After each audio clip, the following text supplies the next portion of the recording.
Bom, estamos aqui na noite de hoje, em pensamento, todos juntos. Eu, em verdade, não sei muito bem como usar essas tecnologias. Vocês dizem, mas é novo.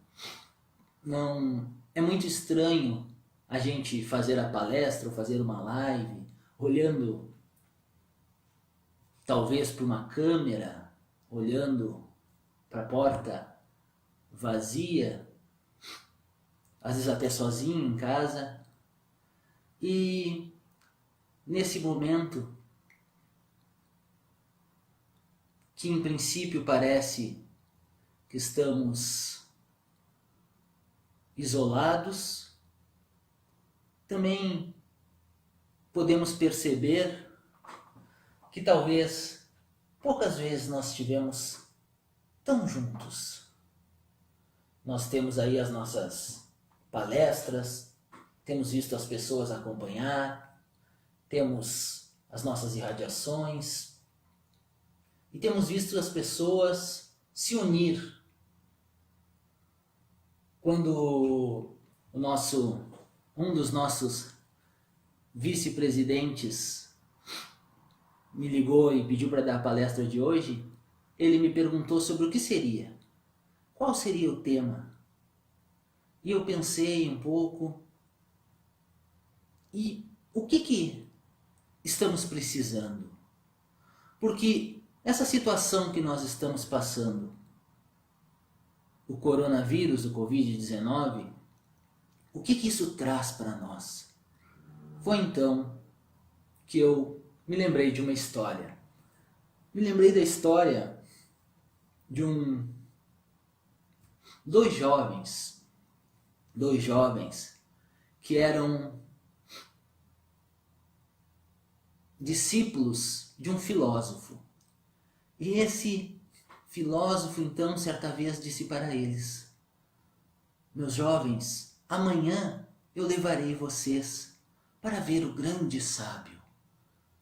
Aqueles jovens então ficaram contentes, ver o grande sábio era um momento épico. Foi então que eles foram para casa felizes, conversando. O mestre deles ia levar a ver o grande sábio, quando eles viram uma cena um pouco improvável. Uma cena que pareceu até estranha. Eles viram um porco passando, sofrendo, um porco dolorido, caminhando devagar. Um pastor daquele porco batendo no porco. E também viram, logo atrás, vindo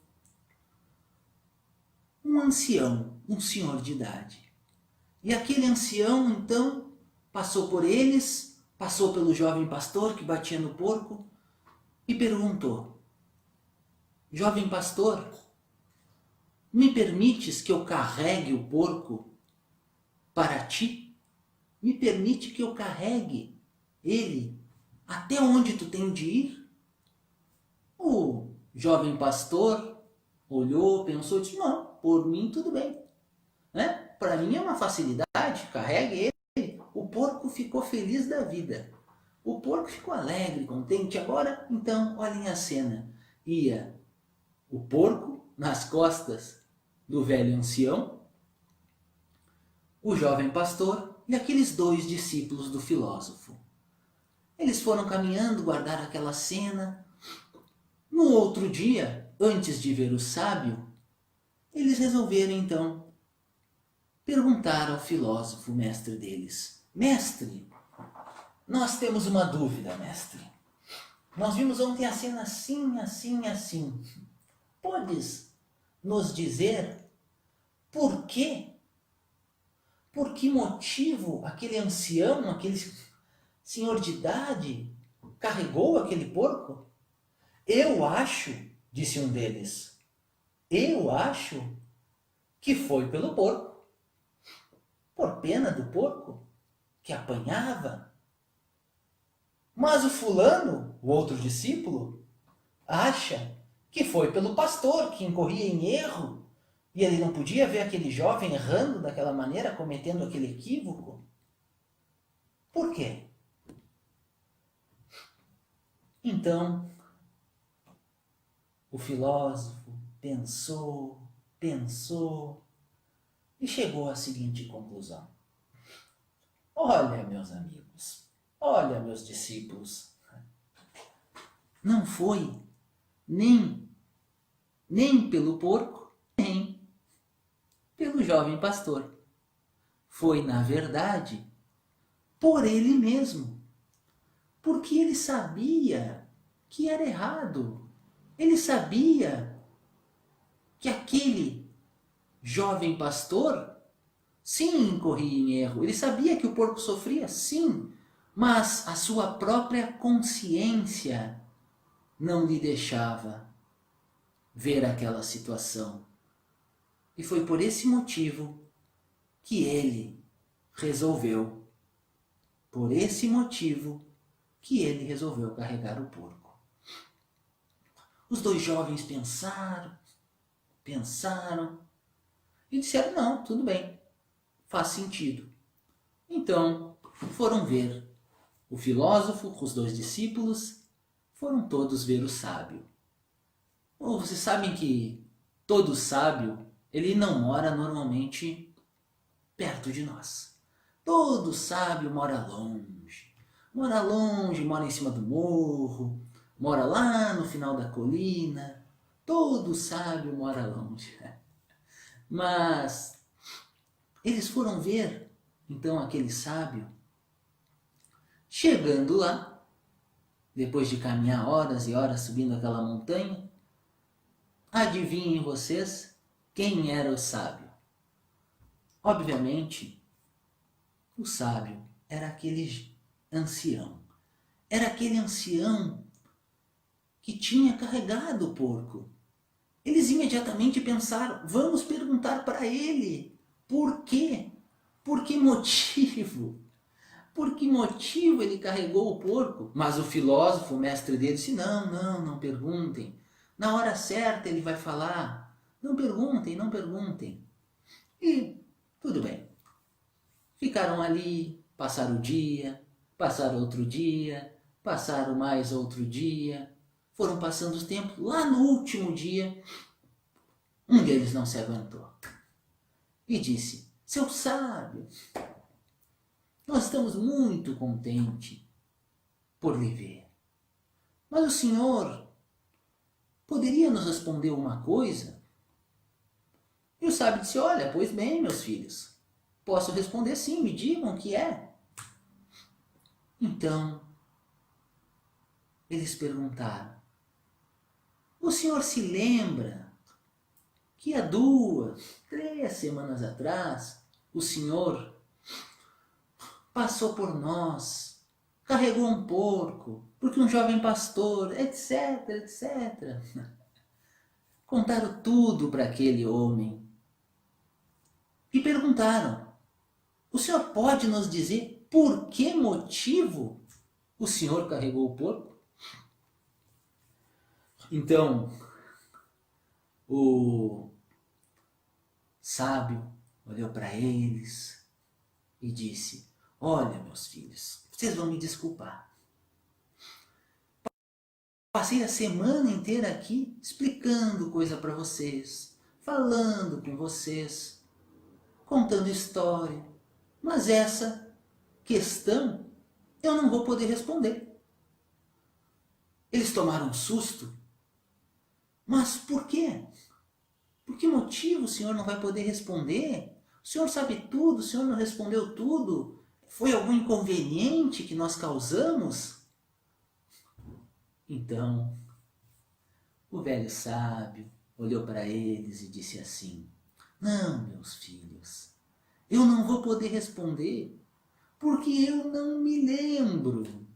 Eu não me lembro de ter feito isso. Eu sequer tenho memória disso. Se aconteceu, faz muito tempo. Os jovens se olharam, os discípulos, o filósofo olhou, mas em agradecimento a tudo aquilo que aquele sábio tinha feito, eles ficaram em silêncio e acharam melhor não perguntar. No caminho de volta, eles começaram a se perguntar: será que o sábio está perdendo a memória? Será que nós nos enganamos e não era ele? Quando de repente o filósofo deu um grito.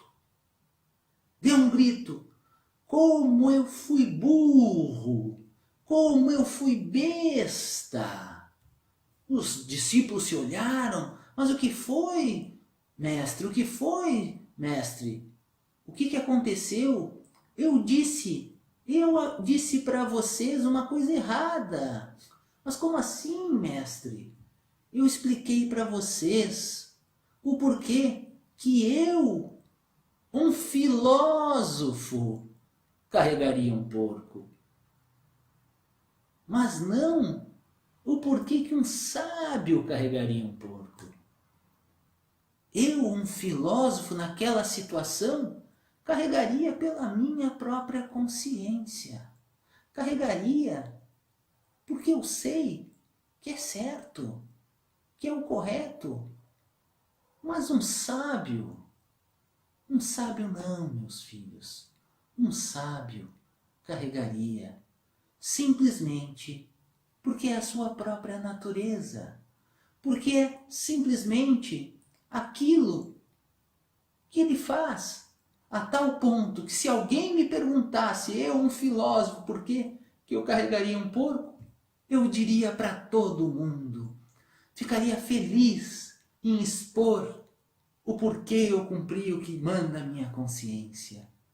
Mas um sábio sequer lembra para contar no outro dia, porque para ele foi apenas mais um dia. Por que eu conto essa história? Eu conto essa história porque quando a gente fala em despertar da consciência, pode parecer para alguns que nós estamos falando num despertar que é nosso verdadeiramente. Seguido, nós vemos as pessoas, por exemplo, confundir a sua consciência com aquilo que elas são de verdade. Por exemplo, eu tenho consciência de que não é certo a violência, de que não é certo a maledicência, que não é certo xingar, que não é certo tantas coisas. Mas vem o meu vizinho, me conta uma historinha e a gente fala mal do outro vizinho. Alguém bate no meu carro e eu boto o dedo para fora e xingo. Por quê? Porque, como diz a pergunta 621 do Livro dos Espíritos,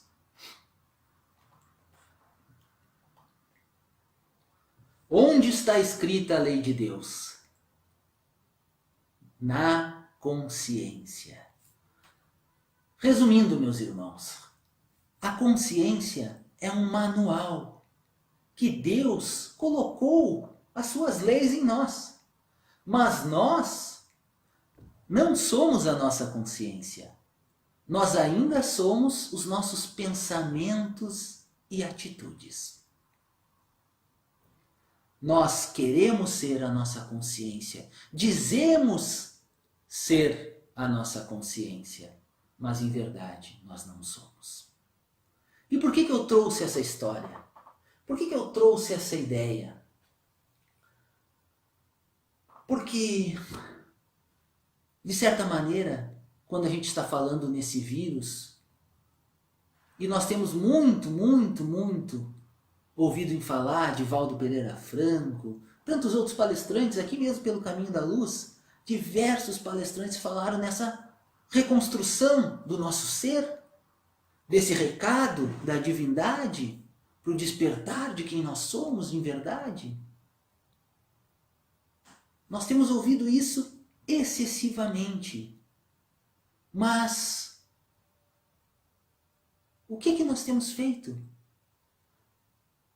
Eu tenho ouvido muito, esse vírus é um horror. Nós dizemos, o vírus é um horror, o vírus é um horror, o vírus é uma tragédia.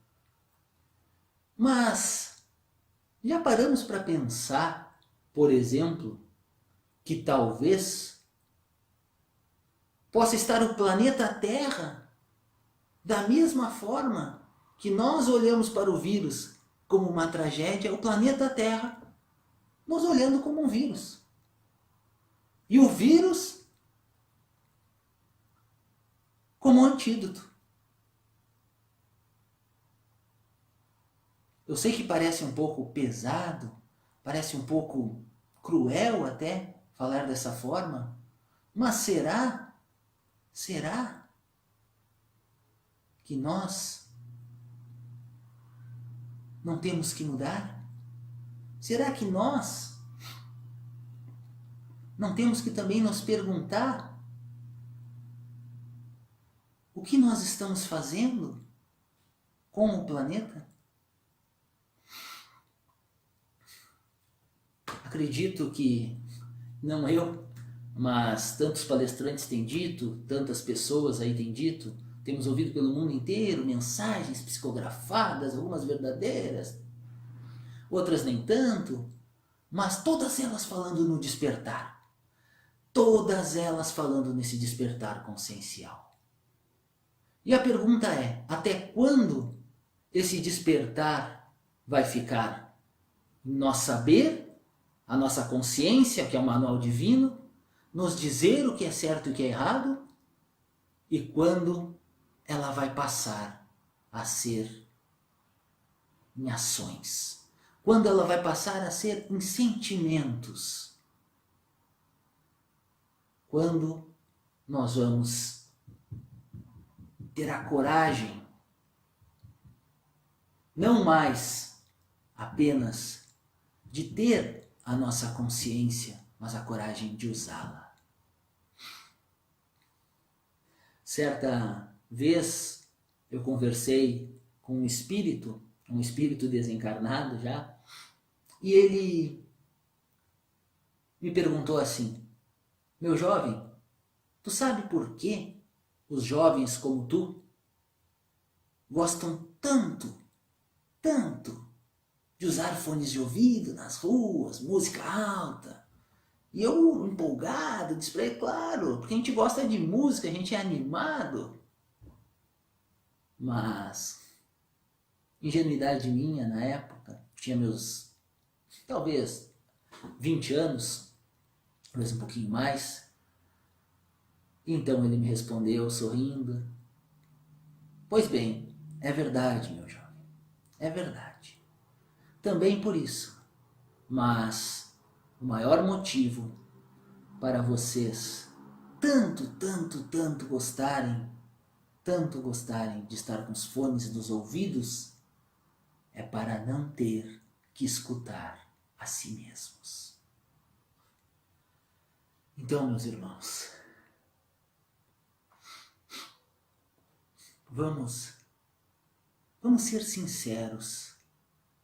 Vamos ser sinceros com nós mesmos. Vamos refletir. Vamos repensar o que nós temos feito. Nós Admiramos Jesus? Admiramos. Mas, será que temos seguido seus exemplos? Ou a nossa admiração é apenas daquele que louva, mas não segue os passos? Por exemplo, vamos sem medo, sem medo. Como está a nossa relação com aqueles que são diferentes de nós? Como está a nossa relação com as diferenças? Nesse momento alguém vai me dizer: ah, Maurício, eu estou tranquilo com isso. Estou tranquilo, estou tranquilo. Eu sou sem preconceitos. Eu sou engajado.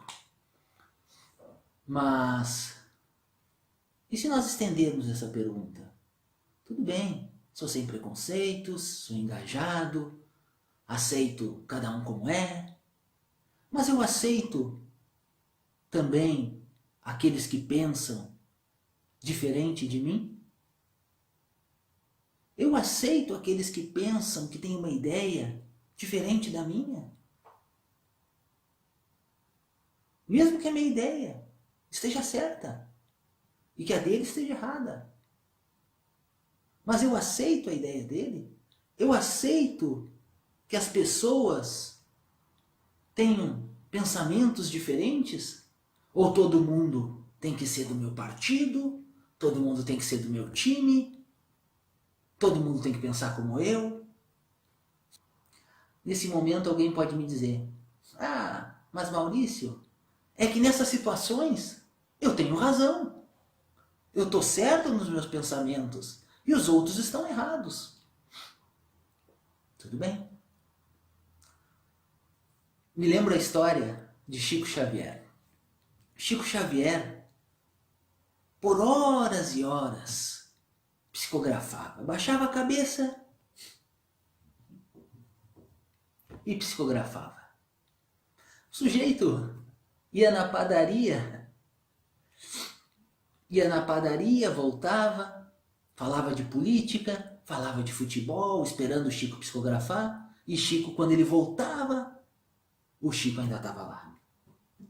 Aí imaginem vocês que num dia desses, o Chico horas e horas lá, trabalhando. Quando foi a vez dos atendimentos, uma senhora conta a história, fura a fila, passa na frente de todo mundo, põe o dedo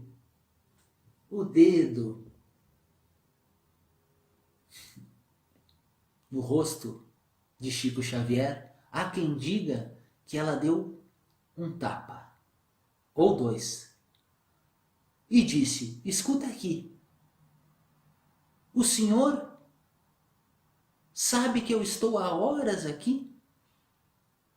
O senhor vai me atender agora. E já. Talvez não com essas palavras. Diz que o Chico ficou assustado, ficou um pouco receoso com aquela situação, pediu um minuto e se retirou da frente de todos. Foi para sua salinha, se encolheu e lá aparece quem? Emmanuel, seu mentor espiritual. Emmanuel então pergunta para Chico: Chico, a fila está enorme, o que está fazendo aí parado? E Chico então diz: mas Emmanuel, primeiro Chico fica admirado, mas é meu mentor e não sabe o que está acontecendo. Mas Chico então diz para Emmanuel: mas Emmanuel, tu não viste o que aconteceu àquela senhora? E Emmanuel diz para ele: vi, Chico. E por que ainda está parado? Não foi atender ela? Mas Emmanuel, ela fez isso, ela fez aquilo. Tu não acha que não tem cabimento? Tu não acha que eu tenho razão? Nisso, Emmanuel, severo, mas bondoso, olha para Chico e diz: Chico, tu tens razão, mas aquela senhora tem necessidade. Então, meus irmãos, nós temos que aprender que mesmo quando nós temos razão, que mesmo quando as nossas ideias estão corretas, não é ser condescendente com o mal, ser condescendente com o erro. Mas nós temos que aprender a respeitar as diferenças. Nós temos que aprender que as pessoas pensam diferente, que as pessoas são diferentes. Jesus fez a maior revolução da história. Pensava diferente de todo mundo. Mas jamais ergueu um dedo para alguém. Jamais proferiu uma palavra de injúria, de maledicência, e mesmo assim fez a maior revolução.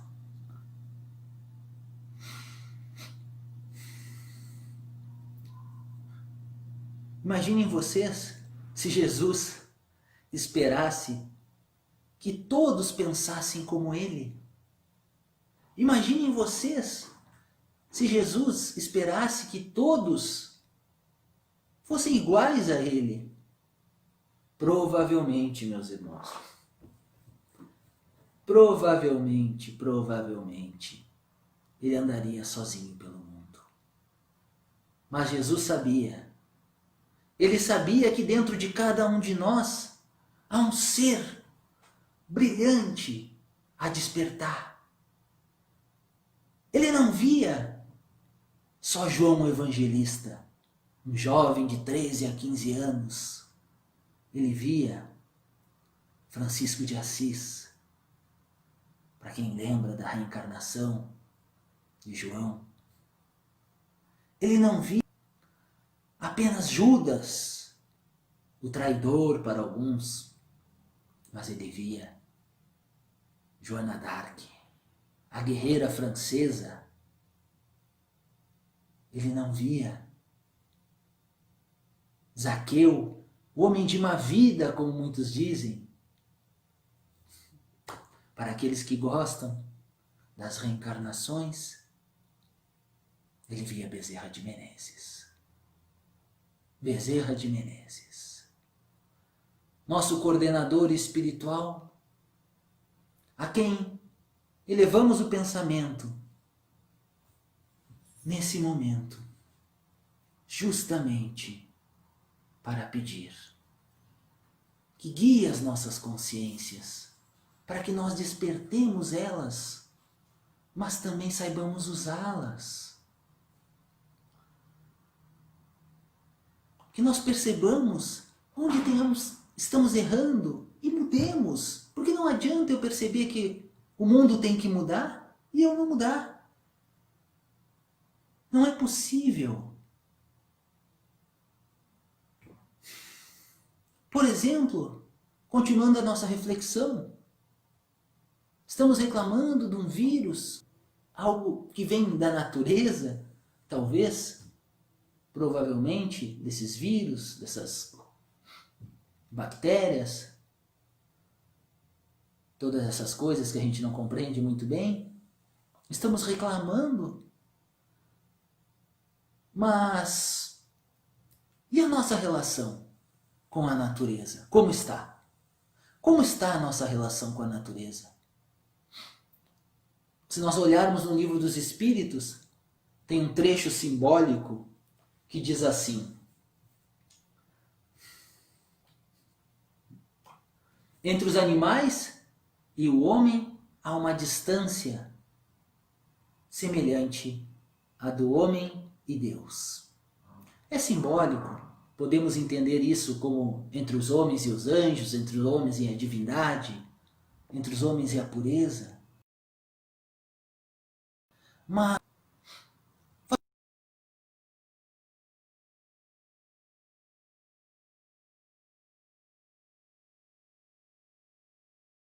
analogia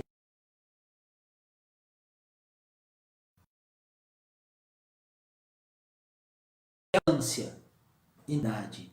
E nós, pobres mortais, nós estamos para os animais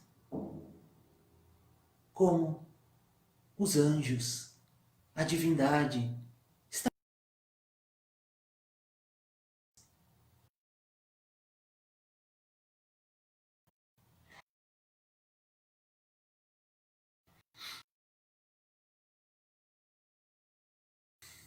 Seguido o problema, às vezes, Deus me ajuda, Jesus me ajuda.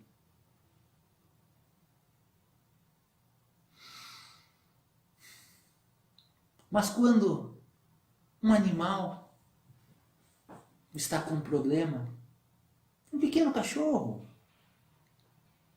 um gato, nós agimos da mesma forma? Nós damos a eles o amparo que esperamos do plano espiritual?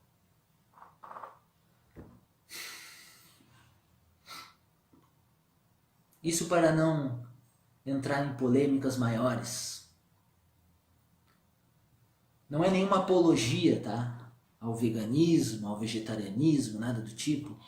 Mas se nós andássemos por aí sem ser o animal mais inteligente do planeta Terra, gostaríamos de saber que há animais mais fortes do que nós que podem tirar a nossa vida a qualquer momento? Que podem nos usar para alimentação? Que podem nos usar como vestes, como roupa? Como eu disse, não é nenhuma apologia a vegetarianismo, nada do tipo, mas é uma reflexão. Como nós temos tratado a natureza e como esperamos ser tratados por Deus. Que fique claro, meus amigos, que tudo isso que está acontecendo, ao contrário do que muitos pensam, vírus, catástrofes, em nenhum momento isso é uma punição divina. Em nenhum momento isso é algo que devemos olhar para os céus e dizer que Deus está violento. Não. Deus não é um ser punitivo, nós já aprendemos isso. É o básico do Espiritismo. É o básico até mesmo das religiões mais novas. Até mesmo se pegarmos o cristianismo primitivo, veremos que não há um Deus punitivo. O próprio Jesus desfaz a figura do Deus com o cajado violento e traz a figura do Pai, como ele chamava. Tem uma parábola que se chama a parábola de Jonas. Conta essa parábola que, se eu não me engano, Jonas, habitante da Samaria, grande profeta da sua época, certa vez recebeu um chamado de Deus para ir a Nínive, povo rival ao dele, dizer que Deus iria destruir tudo. Jonas fica muito contente, um pouco receoso de entrar em Nínive, que é essa cidade rival, mas fica muito contente com aquela notícia e vai logo dar a profecia. Apenas Deus lhe faz uma advertência. Jonas, te acalma. Diz para eles que se eles mudarem, se eles se regenerarem, eu não destruo nada. Jonas, então, não acreditando muito naquilo, diz, não, tudo bem, senhor. Chegou em Nínive, subiu lá no palanque dele, povo de Nínive, povo de Nínive, eu tenho um recado de Deus. Ele manda dizer que ele vai destruir toda a cidade. Porque vocês se comportaram mal, vocês fizeram isso, fizeram aquilo. O povo fica apavorado. Então alguém lá levanta a mão e diz, mas Jonas, mas não tem o que fazer? Não tem como evitar? E Jonas então, bem tímido, diz, até tem. Parece que se você se regenerar, não vai acontecer. Como é que é, Jonas? Se regenerar não vai acontecer. Como é que é, Jonas? Se regenerar, não vai acontecer.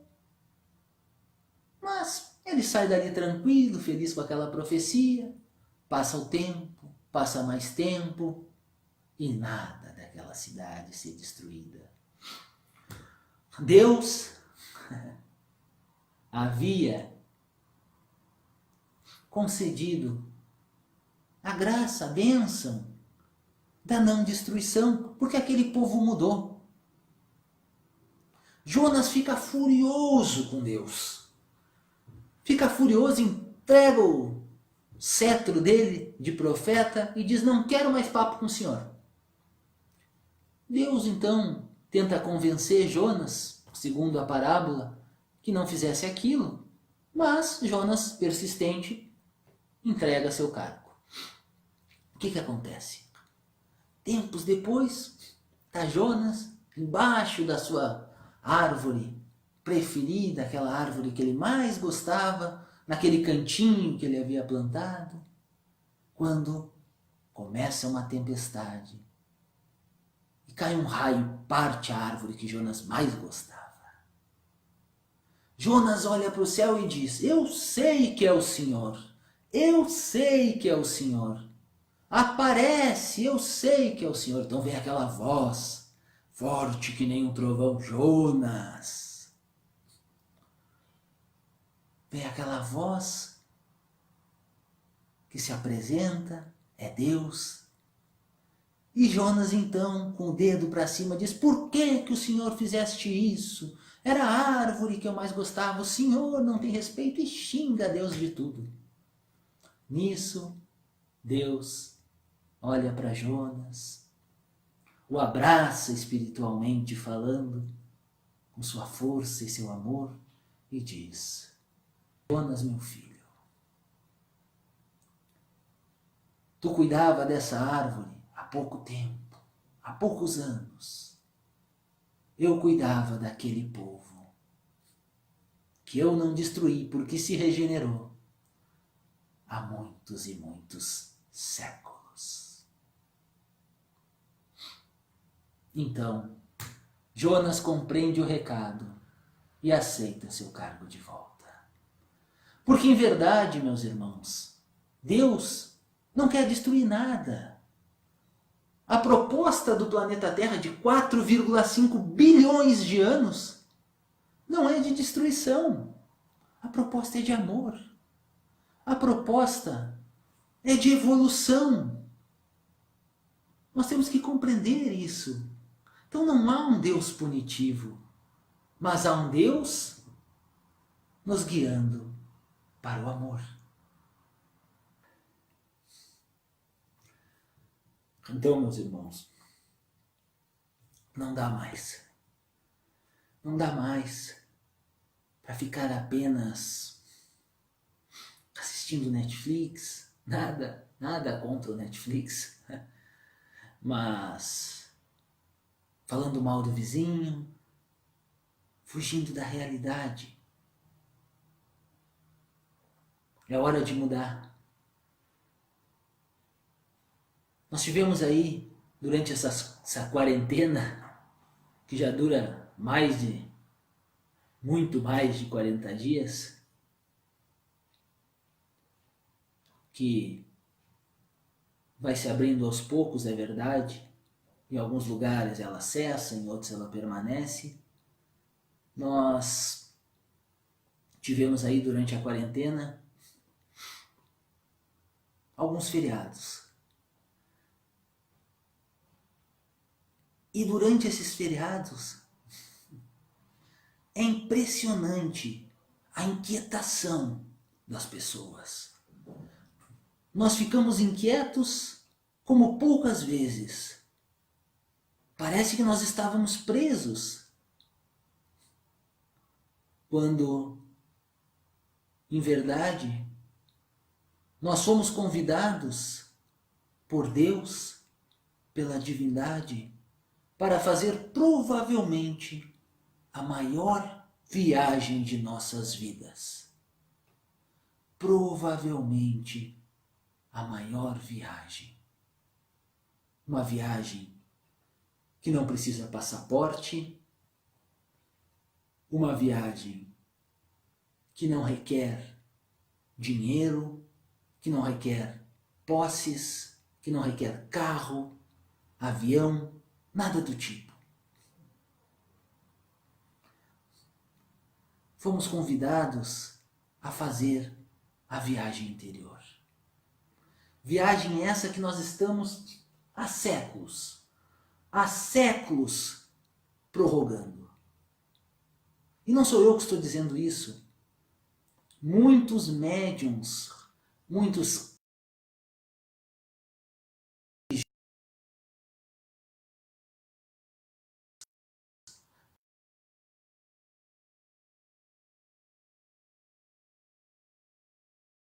uma coisa, viagem protelando, e o que é?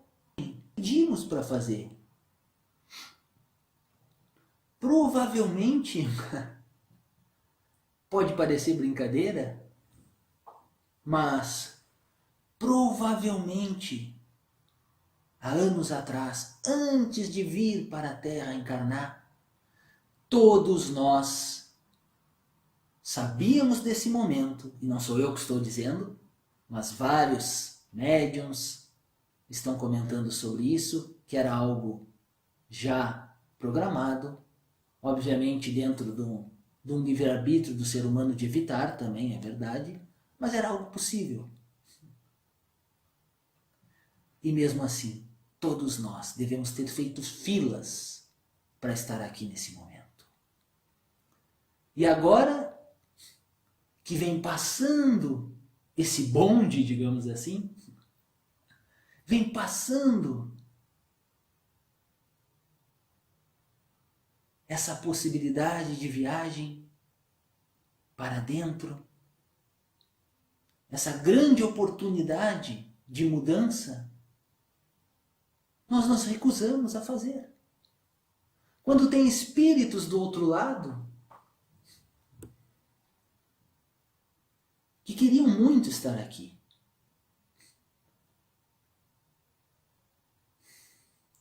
esses tempos, no começar disso tudo, eu vi alguém dizer: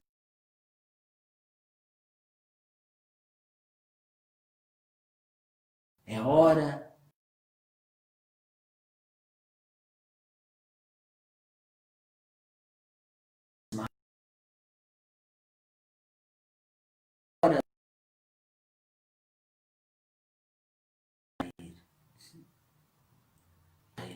de máscara, de nós mudarmos, de nós adquirir a consciência, entrar em contato com esse eu superior que todos nós temos, que Jesus se referia.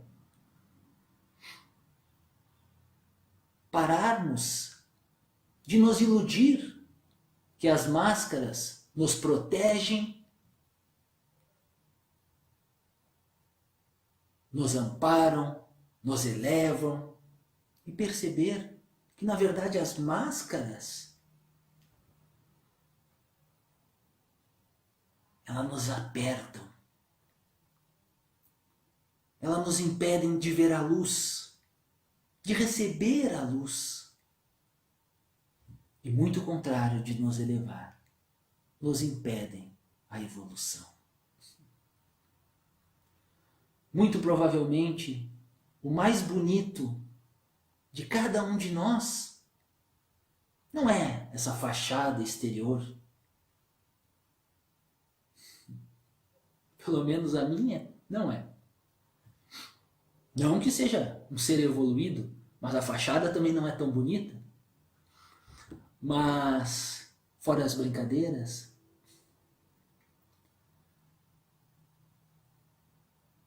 para um machucado, às vezes, cicatrizar, é necessário que ele fique exposto e seja submetido ao remédio. Então não dá mais para se esconder. É hora de termos coragem. É hora de termos coragem, não só de mostrar quem nós somos, mas a coragem que nós estamos protelando por tempo de ter. É a coragem de pedir perdão, mas não perdão a Deus, porque Deus já nos perdoou. Ele perdoa antes mesmo de nós cometer o erro. Ele sabe que nós vamos errar. Mas a coragem de pedir perdão ao outro, de refazer as velhas amizades que perdemos por bobagens, de dizer aquele eu te amo que não dizemos há tempos e às vezes está dentro de nós, querendo sair. É hora de mudar. Aproveitar essa oportunidade que Deus nos dá. Vocês podem me perguntar, mas como? Como, Maurício? Como vamos fazer isso agora? De que maneira?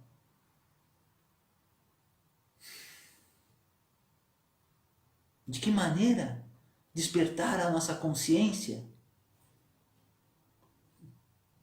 Para falar sobre isso, eu queria lembrar Joana de Ângeles, a qual nos lembra que o mal que me faz mal não é o mal que me fazem, mas sim o mal que eu faço. A mesma Joana de Ângeles, quando ao tempo de Cristo era Joana de Cusa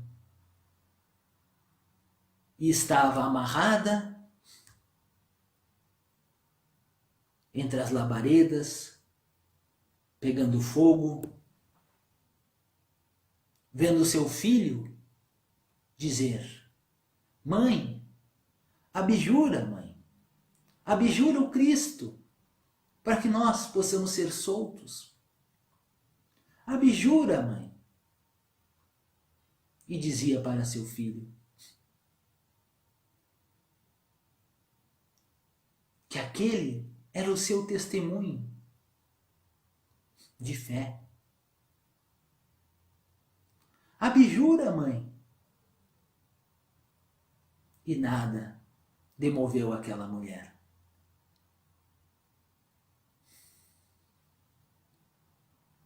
Nem mesmo a frase de seu algoz que ateava fogo e perguntava: é isso, mulher? É só isso que teu mestre, o seu Cristo, te ensinou? Ele só te ensinou a sofrer?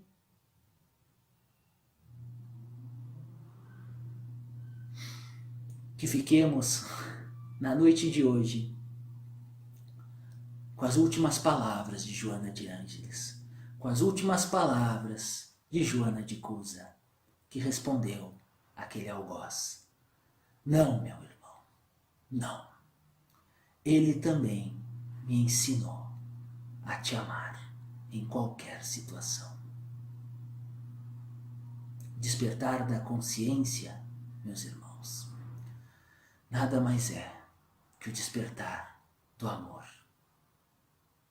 O que nos distancia de Deus, da nossa consciência, da nossa essência, é justamente aquilo que estamos mascarando, aquilo que nós estamos escondendo, não do mundo, de nós mesmos. Eu não tenho autoridade moral para falar sobre o vírus, sobre as causas, sobre os motivos. Tudo aqui que eu trouxe é tudo aquilo que eu tenho ouvido de espíritas, de outros religiosos, mas eu tenho certeza que todos nós, podemos até não ter essa autoridade moral para falar com propriedade sobre o que está acontecendo no mundo. Mas todos nós temos uma autoridade de mudar a nós mesmos e fazer um amanhã diferente. Que na noite de hoje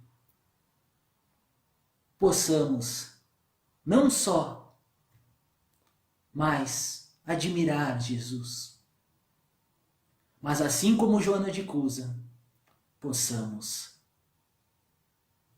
enraizar o Cristo dentro de nós e seguir a seus exemplos.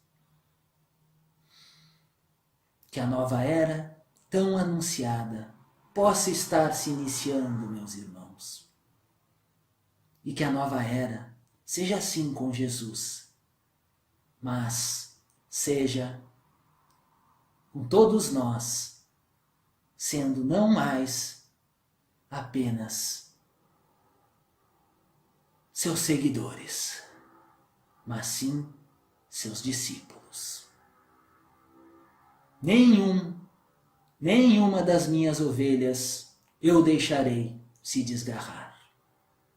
O Mestre acredita e confia em cada um de nós, que nós possamos seguir os seus passos e seguir junto a Ele, que é esse pastor do amor, da fé e da esperança. Que Jesus abençoe a todos nós. Muita paz.